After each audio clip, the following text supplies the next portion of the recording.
नमस्कार, आप देख रहे हैं जी न्यूज। आपके साथ मैं हूं चंदन सिंह। 2021 से पहले प्रधानमंत्री मोदी ने देशवासियों को शुभ समाचार दिया है और साल 2022 भारतवासियों के लिए हैप्पी बूस्टर ईयर साबित होने जा रहा है। यानी 2022 में बच्चों को वैक्सीन लगेगी, हेल्थ वर्कर्स को बूस्टर डोज लगेगी और डॉक्टरों की सलाह पर बुजुर्गों को भी बूस्टर डोज लगेगी। प्रधानमंत्री मोदी के ऐलान के बाद आपके मन में कुछ सवाल होंगे कि वैक्सीनेशन का कार्यक्रम क्या है, ये कब शुरू होगा, किसे और कैसे वैक्सीन लगेगी।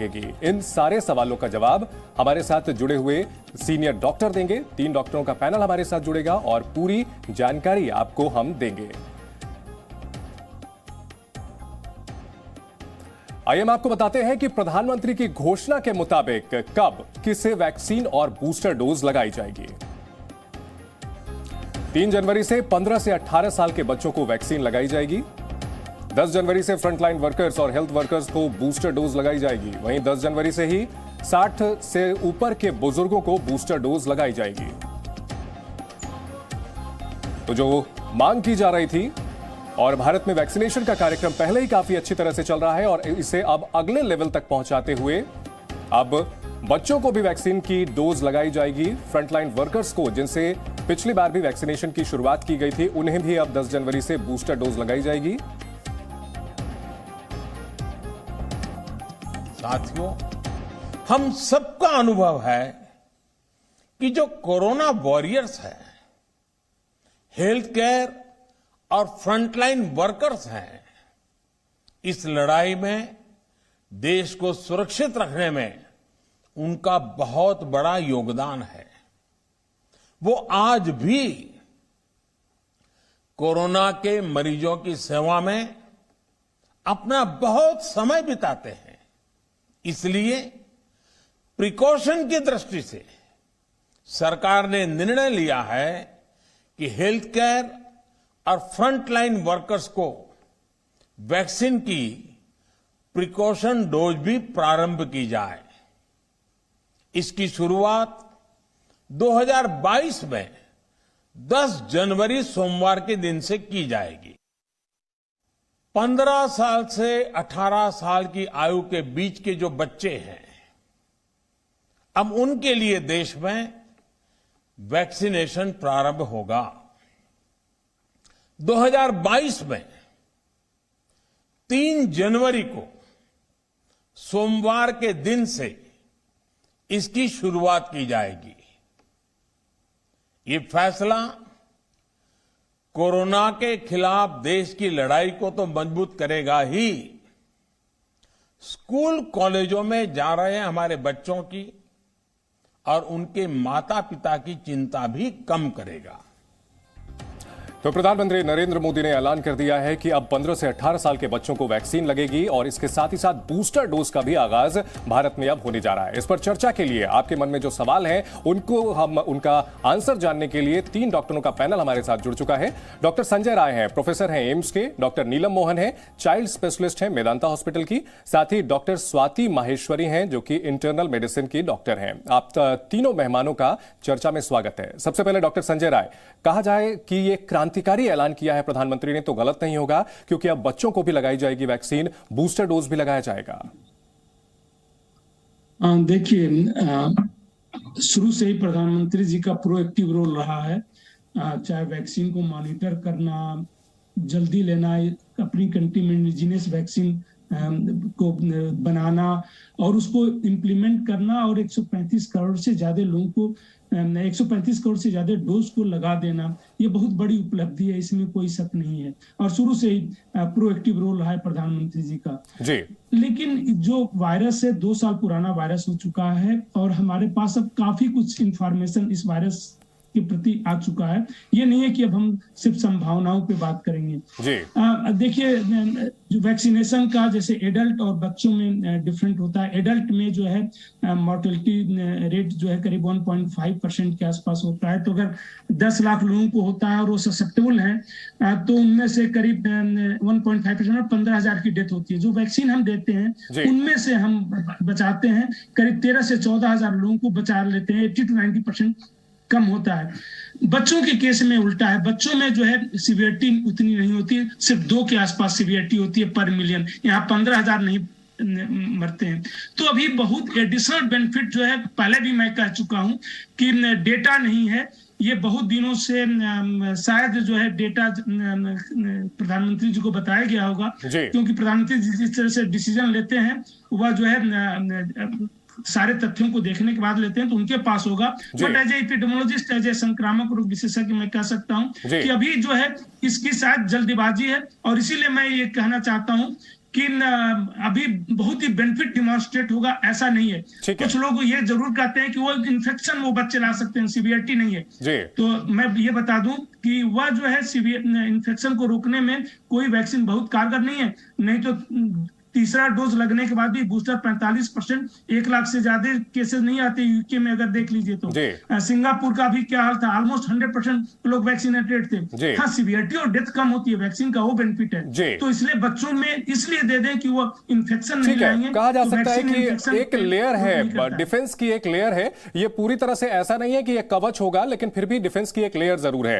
डॉक्टर नीलम मोहन, अगर बच्चों में बात की जाए, 15 से 18 साल में अब शुरुआत की जा रही है, इसे किस तरह से देखती हैं इस फैसले को आप? जी, मैं तो बहुत खुश हूँ इस फैसले से, क्योंकि मैं बाकी के जैसे पीडियाट्रिक एक्सपर्ट्स जो गाइड कर रहे थे प्रधानमंत्री जी को, आई थिंक मैं उनमें से ही उनके साथ सहमत हूँ। The reason is that Sanjay ji ने खुद बताया कि 15,000 पर मिलियन डेथ्स, उन्होंने खुद ही उनका आंकड़ा दिया है। तो जब हम कोई भी डिजीज की बात करते हैं तो 2 मुद्दे होते हैं। एक होते हैं मॉर्बिडिटी मतलब दुख तकलीफ नहीं जाना जो होता है, जैसे कोई भी कैंसर की ट्रीटमेंट ले लो, मॉर्बिडिटी बहुत ज्यादा होती है। दूसरी होती है मोर्टेलिटी, जिसका मतलब होता है मौत। तो हम कभी सिर्फ ये मोर्टेलिटी को ही नहीं देख के देखते हैं, काफी वैक्सीन देखते हैं। जैसे हम फ्लू की वैक्सीन लगाते हैं, पॉक्स की वैक्सीन लगाते हैं, और भी अन्य वैक्सीन लगाते हैं जो मॉर्बिडिटी को कम करने के लिए लगाते हैं। तो जो अभी पिछले 1.5 साल में जो बच्चों की मेंटल हेल्थ बिसाइड्स पे जो फर्क पड़ा है, बिकॉज उनके स्कूल्स बंद किए गए, और ये डिसीजन माँ बाप भी अपने बच्चों के लिए बेस्ट चाहते हैं। तो अगर माँ बाप भी नहीं चाहा कि उनके बच्चे जाएं, और ये सब जब ऑप्शनल भी रखा गया तो काफी माँ बाप ने ऑप्शनल भी ऑनलाइन चूज किया, स्पेशली जिनके बच्चों को कोमॉर्बिडिटीज थी, जैसे मुझसे बात कर रहे थे कोई लिवर किडनी या स्टीरॉइड्स ट्रांसप्लांट्स, ऐसे वाले लोग तो नहीं जाना पसंद कर रहे थे, और उसमें उनकी जो मेंटल हेल्थ और उस पर फर्क पड़ा है। तो that was a huge loss for the education. और 15 to 18 ईयर्स में आपके बच्चे हैं, 9th 10th 11th 12th, उनका कैरियर ओरिएंटेड है, और आई थिंक ये फर्स्ट स्टेप जो उनके लिए गया कॉन्फिडेंस लेवल बढ़ा देंगे। और मेरे ख्याल से एक रीजन जिसके लिए ये चूज किया गया इस जो ओमिक्रॉन की ट्रांसमिसिबिलिटी वो बहुत ज्यादा है। अभी तक हम बैठे हुए थे कि वो सीवियर नहीं है, लेकिन ट्रांसमिसिबिलिटी इतनी ज्यादा नहीं थी। इसको लेके ट्रांसमिसिबिलिटी से थोड़ा सा डर गए हैं कि औरों को ये इन्फेक्शन बहुत रैपिड लाइक अ फायर ना फैल जाए। तो मेरे ख्याल से इसको एक तोड़ने के लिए एक जो गुड स्टेप है, और साउथ अफ्रीका से हम देख रहे हैं कि अब ओमिक्रॉन की वेव थोड़ी पीछे जाती हुई दिख रही है। तो ये ट्रांसिट वेव को अगर हम अटैक करें तो देन मे बी यूजफुल। ठीक है। डॉक्टर स्वाति माहेश्वरी, अगर बूस्टर डोज की बात करें, आजकल काफी इसकी चर्चा हो रही है, बूस्टर डोज की जरूरत क्यों पड़ती है, और जिस तरह से भारत में अब शुरुआत की जा रही है कि जो 60 साल से ऊपर के बुजुर्ग हैं वो डॉक्टर की सलाह पर बूस्टर डोज ले सकेंगे, इस फैसले को किस तरह से आप देखती हैं? देखिए, बिल्कुल सबसे पहले तो यही ऐतिहासिक था कि मनुष्य ने कोविड की वैक्सीन इतने कम समय में बना ली और हम लोगों ने देनी भी शुरू करी, और जैसे जैसे देनी शुरू करी धीरे धीरे जो स्टडीज आनी शुरू हुई उनसे ये साफ तौर से दिखा कि सेकेंड डोज देने के बाद भी जो है धीरे धीरे जो लेवल्स हैं एंटीबॉडी के 6 महीने 8 महीने में कम होने शुरू हो रहे थे। साथ ही में हमने ये भी देखा कि वायरस जो है वो बहुत तेजी से म्यूटेट कर रहा था, इसके नए वेरिएंट सामने आए, और जब नए वेरिएंट सामने आए उनसे जब वैक्सीन की स्टडीज करी गई तो देखा गया कि वेरिएंट्स पे जो एफिकेसी थी वो ओरिजिनल कोविड वायरस से कम दिखाई दी। तो कई सारे के फैक्टर्स हैं जो सामने आए हैं जिसकी वजह से ये चीज महसूस हुई कि एक बूस्टर डोज की भी जरूरत है ताकि हम ज्यादा सुरक्षित हो सके। क्योंकि एक तरफ जहां आप देख ही रहे हैं भारत में जैसे डेल्टा वायरस कम हुआ तो अब ओमिक्रॉन का खतरा सामने आ गया। तो इस तरह से जो क्योंकि खतरा लगातार इवॉल्व हो रहा है, वो लगातार बढ़ रहा है, ऐसी स्थिति में हमें दोबारा से एक बूस्टर शॉट देकर के जो न्यूट्रलाइजिंग एंटीबॉडीज का लेवल कम हो रहा था उसको और बेटर करने की जरूरत है। और खास तौर से ऐसे हमारे फ्रंटलाइन वर्कर्स जो कॉन्टैक्ट कॉन्टैक्ट ट्रेसिंग करते हैं, सैंपल्स लेते हैं, जो हमारे हेल्थ केयर वर्कर्स हैं, हमारा पैरामेडिकल स्टाफ है, डॉक्टर्स हैं, जो कि ज्यादा रिस्क पर रहते हैं, जो कि वायरल लोड उनके चारों तरफ ज्यादा होता है, ऐसे लोगों को अगर हम एक बूस्टर डोज देकर के सुरक्षित करते हैं, उनके एंटीबॉडी लेवल को अप करते हैं, तो ये एक बहुत अच्छा स्टेप है। और हमने ये यूएस यूके में देखा भी है। देखिए यूके की बात करिए, यूके में इस वक्त ओमिक्रॉन से 1.25 लाख के आसपास केसेस आ रहे हैं, लेकिन उनका हॉस्पिटलाइजेशन रेट इतना ज्यादा नहीं बढ़ा है। और इसका एक बड़ा कारण ये भी है कि उन्होंने बूस्टर डोज बहुत जल्दी और टाइम से शुरू कर लिया है।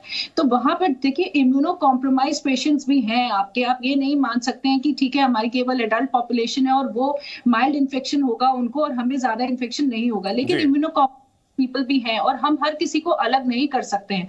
तो उनको ज्यादा सुरक्षित करना, क्योंकि जो इम्यूनो कॉम्प्रोमाइज होते हैं उनको जब आप वैक्सीन भी देते हैं तो उस वैक्सीन का उतना अच्छा रिजल्ट नहीं आता है जैसा किसी एक एडल्ट में आएगा। तो इन लोगों को अगर हम बूस्टर डोज या प्रिकॉशनरी डोज जिसका नाम दिया जा रहा है, अगर हम ये उन्हें देते हैं तो हम उन्हें एक सुरक्षा का लेवल से ऊपर उठाते हैं, क्योंकि उन्हीं में हम ज्यादा सीवियर डिजीज भी देखते हैं।